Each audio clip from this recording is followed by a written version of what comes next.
முகரம் மாசம்லாம் தீ பிதிக்கிறதுலாம் இருக்குது. சந்தனக்கூட ஊர்வலம் அது. சந்தனக்கூட அதெல்லாம் இஸ்லாத்துல கிடையாது. நாகூர் தர்கா, கோவளம் தர்கா, கொடி கட்டுறது, தர்கா, ஜெண்டா, கொடி கட்டுறது எல்லாமே இந்து மதத்துடைய தொடர்ச்சி தான். நீங்க தர்காவுக்கு போனீங்கன்னா நீங்க அடுத்த செகண்ட் நீங்க முஸ்லீம் இல்லைன்னு குரான்ல இருக்கு. அஸ்ஸலாமு அலைக்கும் ரஹ்மத்துல்லாஹி வபரகாத்துஹு. உங்கள் இலியாஸ். அன்பு சோழர்களே, இவர் சொல்றது உண்மையான விஷயந்தாங்க. யார் தர்காவில் போய் அவங்கள்ட்ட கையேந்தி எதாவது கேட்டுட்டாங்களோ அவங்கள காஃபிர் அப்படின்னு சொல்லி சொல்கிறாங்க.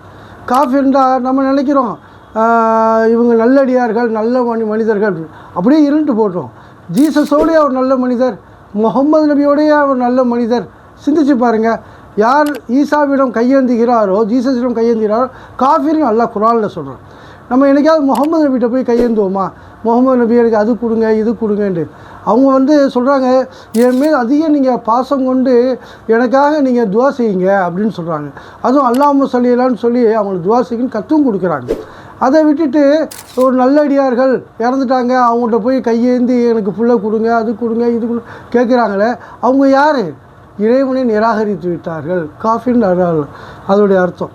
நீங்கள் குர்ஆனை ஒரு வாட்டியாவது நீங்கள் வாழ்க்கையில் வாங்கி படித்து பாருங்கள், எது உண்மைங்கிறது தெரிஞ்சு போயிடும். இது தெரியாத வரை உங்களை ஒரு கூட்டம் ஏமாற்றிக்கிட்டே தான் இருக்கும். யாராவது அன்பளிப்பாக கொடுத்தா வாங்குங்க, அப்படி இல்லையா நாங்கள் இந்த குர்ஆனை பிடிஎஃபாக போடுறோம், நீங்கள் ஆடியோ மூலியமும் கேட்டுக்கலாம், படிக்கவும் செய்யலாம். அதில் முகமது நபி வரலாறு இருக்குது, புகாரி, முஸ்லீம் புக்ஸு எல்லாமே இருக்குது.